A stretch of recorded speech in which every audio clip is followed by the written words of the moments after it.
Give me 3 things right now. If I grab this putter, we're going to exchange this for this. Okay. What are you going to tell me to do that's going to help my putting?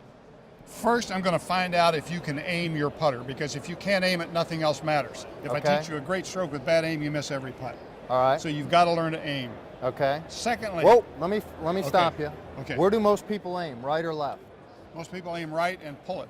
Yeah. More than half. I mean, not 90%. Right. But way more than half aim to the right and pull it. Okay, to the so left. how do I figure out how to aim it right? I pick out a mark right here, and then I aim it, and it helps. And I put a line on my ball. That's not bad. Does a that line help? on your ball is the best. 2 lines on your ball is even better. 2 lines? Yeah.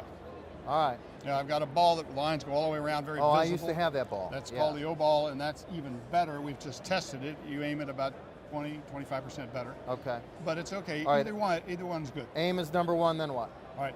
Then, once you aim, put your putter down. Yeah. I want you to have a visualization of a pendulum stroke, no hands. That's a given in the back of your mind. But I want that putter to go straight away from that ball on that line, whatever that line is. Okay. There's a small line on your putter right now, and I want you to visualize that putter going back on that line. Okay. Now, that's number 2, and I want a fairly short backswing. Okay. So pendulum stroke, Most short risk. shots, and you deal with wedges too. You're a short game guru, and Absolutely. in a minute I want to tell you how you become a guru. Do you get a certificate? Do you hang a shingle? Anyway, this thing here, the line. Most short shots are short to long, right? Right. And most amateurs make the mistake of long to short. Exactly. Okay. Exactly. Now let me ask you this: there are 2 different ways to, two basic different ways to putt. This. Screen door. The screen door, Faxon and whatever, Utley, whatever, Scotty Cameron, whatever, and you, which is more Lauren Roberts, this. Okay. Straight back. Why do you think your way is better? Well, it's like trying to get somewhere on time. My guess is that you've never in your life been anywhere right on time. You've either been early or late. And you say, no, I was right on time for this interview. I said, no, you weren't. I was 2 minutes early. You were 2 minutes early. Yeah. And if you'd have been closer to on time, it would have been a 1 minute, or a mini minute, a micro minute, a nano minute, a nanosecond. Where are you going with this? Okay.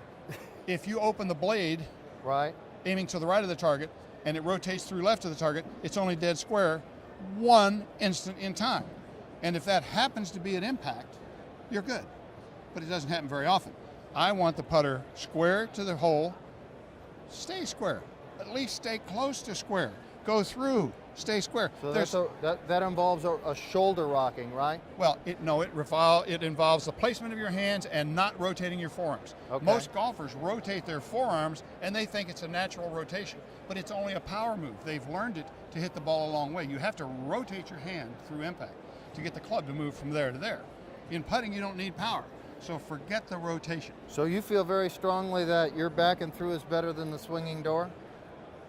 It tests better. It's simpler. Yeah? Players putt better once they learn it. Really? Yeah. Okay, what's your 3rd thing you're going to give me?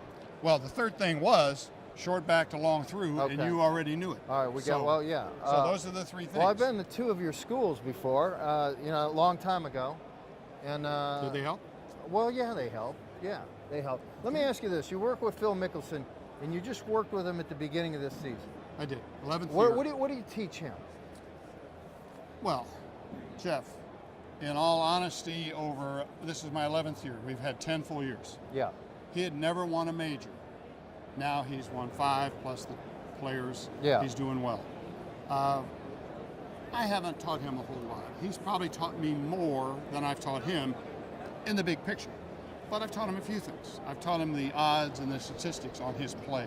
I've taught him the percentages of hitting certain shots at Augusta versus other types of shots. Phil Mickelson is the greatest flop shot executor in the world. He hits the ball higher and softer than anyone else has ever hit the ball, bar none. I include Tiger in this. Right. Phil's the best. But he doesn't hit that shot as much now as he used to, simply for statistical purposes. Let me stop you. Years ago, before Phil won a major, yes, you used to tell me that you tell a player don't try a shot unless there's a what percentage that you can pull it off? 90. 90. And you told me then that Phil hits a shot if he believes he can pull it off, what percentage of the time? Like 1%. If he can do it, if it's possible that he can do it, yeah, but a he'll normal try it. shot. Didn't back then? Didn't you tell me 30 or 40%? Well, no, it was 10. When I first started with him, he said he claims 10. I claim Right. that he So there was really this won. continental divide that Pelz says 90% Right. and Mickelson says 10. Right. How do you guys get along? Well, we How's argue. that work? We argue a lot, but I think he's now playing more at 50. He thinks if he can't try it 50% of the time. See, many times, Jeff, when we disagree, and we disagree all the time, Yeah. I make him put 10 balls down. Okay, now hit these 10, and we'll see what your percentage is. Yeah. Well, if it's 50, he says, see, I can do this. Well, here's the thing. Do you think the fact that he went from 10 to 50%, having a 50% chance of pulling off, is the reason he's won 5 majors? It's one of the reasons. Yeah. It's one I of the used big to reasons. say that if Nicklaus caddied for him back in, in his 20s or 30s, he would have won majors then. I believe But, he would. I believe he would have. He's got talent. He's got desire. Has no fear. He's the best attitude I've ever seen. Phil can blow a tournament completely, miss the cut, and win the next week. I don't know many players. Phil does not lose his Why is confidence. that? Does he have selective amnesia? That memory loss that pro athletes need to. I think, in essence, he accomplishes that by loving the game so much. I've never met a player that loves the game more. Phil wants to play golf with 25 handicaps, 55 handicaps, or scratch players. He'll play anybody if they'll go play the game with him. It doesn't have to be a big bet. He wants to play the game, he loves the game, and he believes the game can be conquered. And that's a feat, a characteristic that you don't find very often, that players really believe they can do it when it counts.